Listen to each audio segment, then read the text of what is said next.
moi j'interviendrai pour donner une petite information sur l'atelier. Après, monsieur le directeur interviendra maintenant pour ouvrir officiellement l'atelier. Voilà. Merci, monsieur Yao Bouniface. Ce matin, nous recevons la mission qui est venue d'Abidjan pour préparer des productions de capsules audiovisuelles destinées à la pédagogie et à l'appropriation de la stratégie digitale de l'INFAS. C'est un projet de Madame la directrice générale de l'INFAS que nous ne cessons de remercier et de saluer pour le travail bien fait qu'elle ne cesse d'initier à l'INFAS. Et donc, cette mission est là pour 4 jours, et donc c'est du 22 au 25 janvier 2020. Nous remercions tous les participants qui ont ménagé leur calendrier pour pouvoir participer à cette cérémonie. Je ne serai pas long, je voudrais souhaiter bonne écoute à tous et passer la parole à M. Yao Bouniface et qui va vous en dire plus sur cette mission. Je vous remercie. Bien, merci Madame la Surveillante Générale et chers amis, merci d'être là. En fait, dans le cadre de la digitalisation, c'est-à-dire du changement de l'INFAS pour en faire un institut numérique, qui est vraiment un projet modèle de Madame la directrice générale de l'INFAS, l'INFAS a un modèle. Le modèle de l'INFAS, c'est de personnaliser cette stratégie-là. Dans le cadre habituel, les gens utilisent des vidéos de démonstration sur Internet, mais l'INFAS veut créer ses propres vidéos à partir des compétences de ses enseignants. Ça, c'est le modèle de l'INFAS. Et pour cela, il faut former le personnel. Former le personnel d'abord dans le cadre de la conduite du changement, à changer les habitudes par la sensibilisation et le renforcement des capacités. Donc ce projet, cette mission qui est donc la première d'une série de 6, puisqu'on va faire vraiment la tournée dans tous les INFAS, permettra donc aux enseignants de pouvoir s'imprégner encore des spécificités de la technologie digitale. Il y a des applications particulières sur lesquelles on travaillera, et Madame la directrice exige que les enseignants puissent utiliser ces applications-là au cours de cette rentrée-là pour faire leurs évaluations, pour faire leurs enseignements.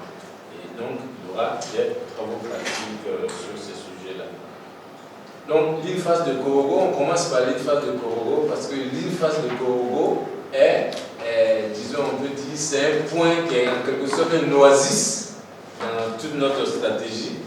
La motivation des collègues de Korogo et leur envie de changer fait qu'on commence toujours par eux pour en faire des modèles.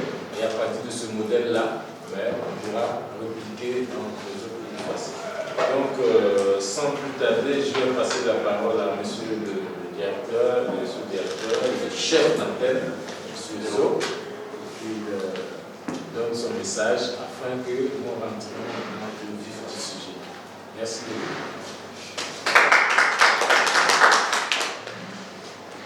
Merci, M. Yao.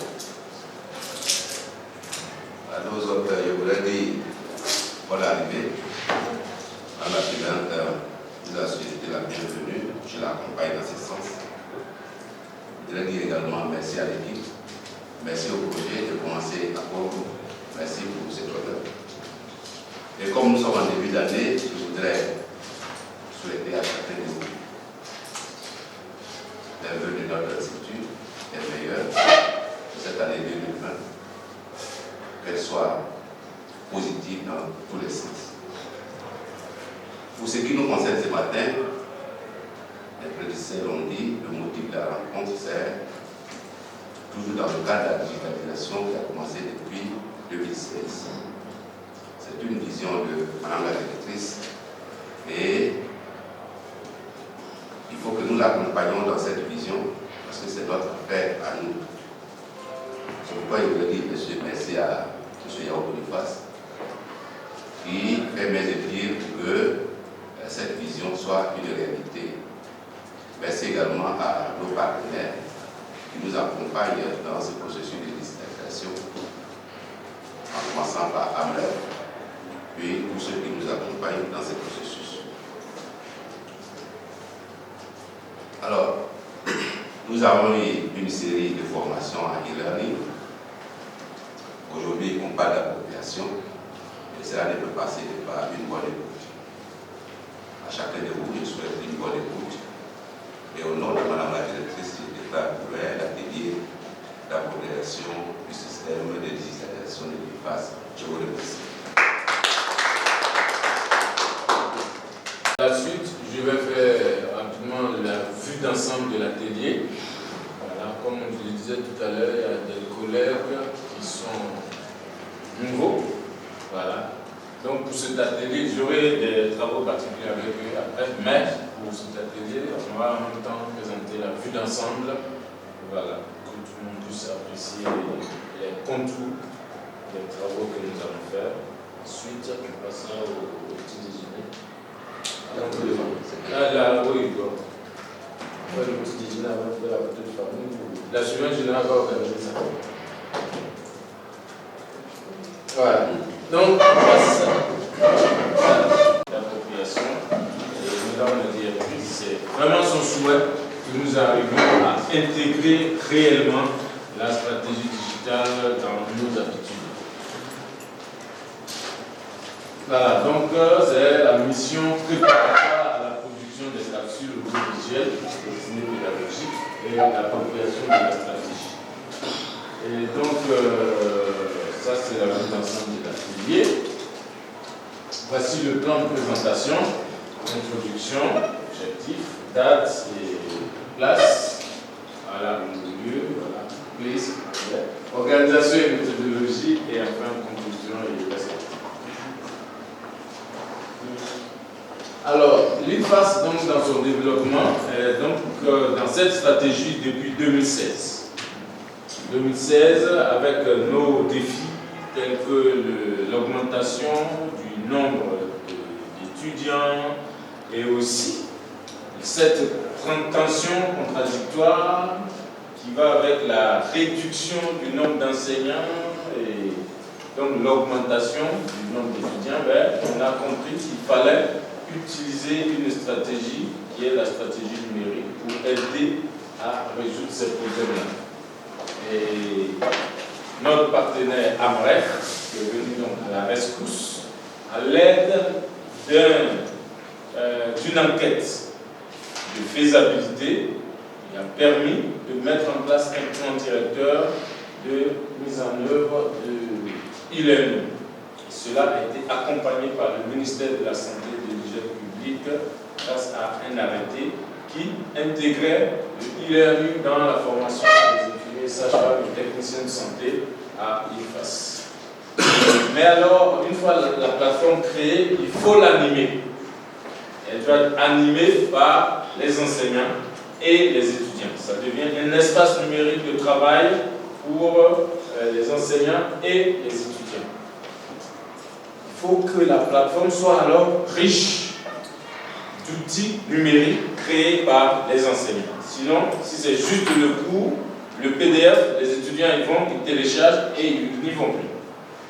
Et pour cela, il faut former les enseignants à concevoir ces outils, à rendre aussi leurs cours interactifs.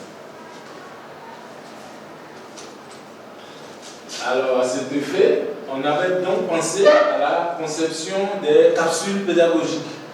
Au lieu de télécharger un cours, je ne sais pas moi, des images ou des vidéos sur YouTube, on s'est dit, en interne, si nous avons nos thématiques, et que par rapport à cette thématique-là, on peut nous-mêmes créer des films, ce serait intéressant, ça s'adapterait à notre environnement.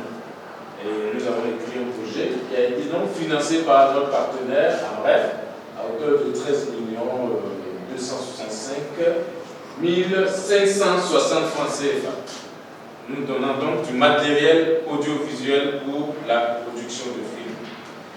Ce matériel était donc prévu pour les deux antennes, Abidjan et Korogo. Il a déjà été livré, et donc nous sommes venus avec le matériel, la part de Korogo, que nous remettrons au directeur. Voilà. Bien sûr, accompagné de la formation des utilisateurs. Et donc, cette stratégie qui correspond donc au modèle de l'IFAS. Mais le développement du projet de digitalisation entre maintenant dans la phase d'appropriation. Parce que Amref, pendant un bon moment, a fait plutôt cela en phase pilote entre Abidjan et Korogo. On est arrivé à un moment où on pense qu'il faut qu'on s'approprie parce que Amref ne restera pas indéfiniment avec nous. Donc il faut qu'on soit plus agressif. Et cela concerne aussi bien le e-learning avec le responsable ingénierie multimédia qui est là, la visioconférence avec aussi le responsable technique et lui aussi qui se charge de la certification Microsoft et bien sûr l'affichage dynamique. Je le présenterai tout à l'heure. Donc l'objectif général de cet atelier, c'est donc de préparer l'équipe pédagogique de l'INFAS Korogo à la compréhension et à l'appropriation de la stratégie digitale. On peut le faire techniquement et tout ça, mais il faut vraiment qu'on arrive à apprécier là où on va. On dit nullement n'est favorable à celui qui ne sait où il va. Il faut vraiment qu'on comprenne ensemble là où on s'en va, afin que les enseignants s'impliquent réellement dans le chemin qu'il faut. Les objectifs spécifiques, instruire les enseignants sur les différentes étapes de production de films pédagogiques. On ne peut pas leur dire, ok, allez-y, faites des films, c'est tout. Non, il y a toute une procédure. Donc, il faut qu'on vous instruise sur cette procédure-là pour que vous puissiez, même de façon autonome, penser à la création, surtout que vous aurez du matériel. Et aussi sensibiliser à la mise en œuvre de la visioconférence. Un de nos codes standards, ça va être vraiment ça, la visioconférence. Avec le nombre d'étudiants que nous avons, il faut vraiment, et donc Madame la directrice, il tient que cette année, on a déjà identifié certains cours même qui doivent être faits en visioconférence, avec l'accompagnement de nos partenaires Digital Indoor. Et bien sûr, l'appropriation du e-learning. En fait, depuis un bon moment, on va vous donner quelques outils encore plus pratiques en atelier pratique pour que vous puissiez concevoir très facilement des jeux qui vont amuser les étudiants, mais qui leur permettront en même temps d'apprendre.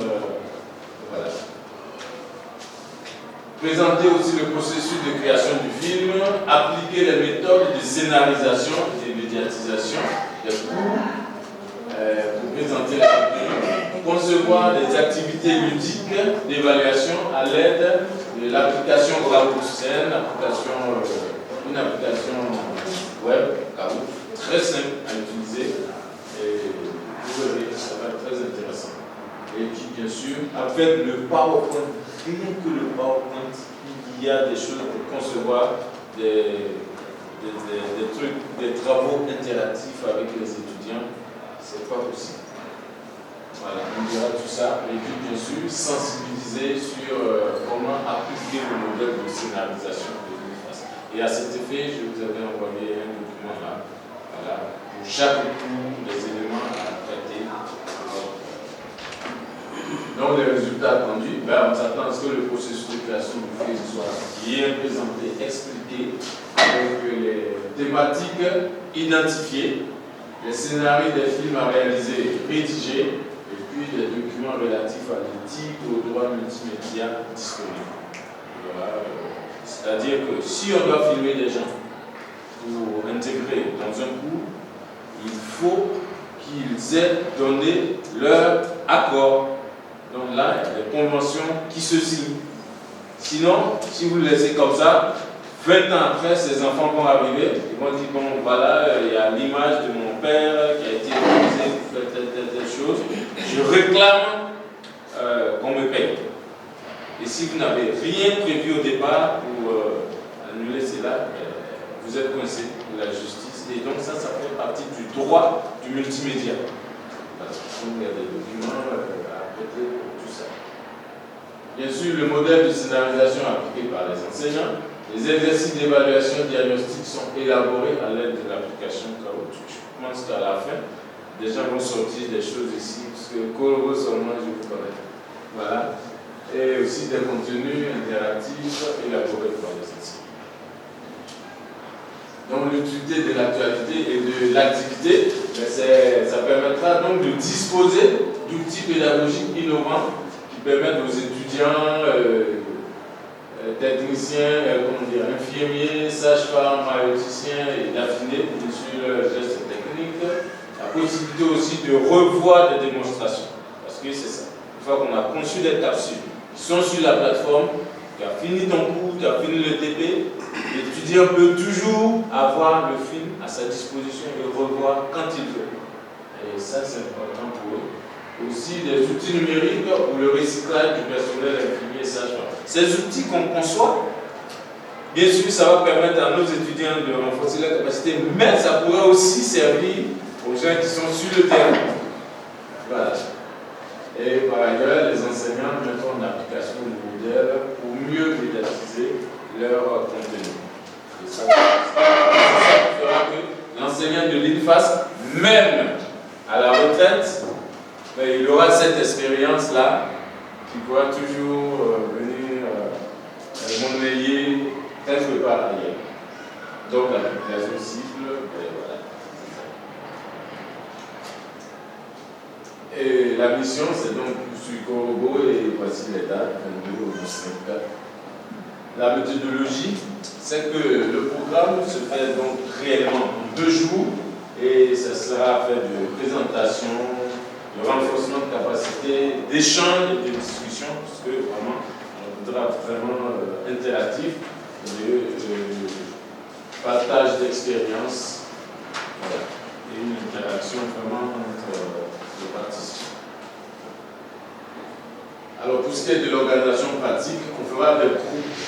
Il y aura 4 groupes au total. Un groupe se chargera de la visioconférence et parlera du Microsoft 365. Ce groupe-là sera avec un des techniciens, des membres de l'équipe, Monsieur Kazmi, c'est lui le responsable de cette partie-là. Le groupe 2, c'est l'audiovisuel, l'affichage dynamique, ce sera avec M. Mouakou. Lui, il va vous filmer pour la présentation de vos cours. Présentation, on va dire présentation en 2 minutes. Madame Koulibaly avait déjà fait l'expérience, vous verrez, c'est très intéressant. Voilà, on doit faire tel cours, le cours parlera de ça, et de ça, et de ça. Vous aurez telle activité à faire, mais avant tout, on vous donnera ceci. 2 minutes, paf.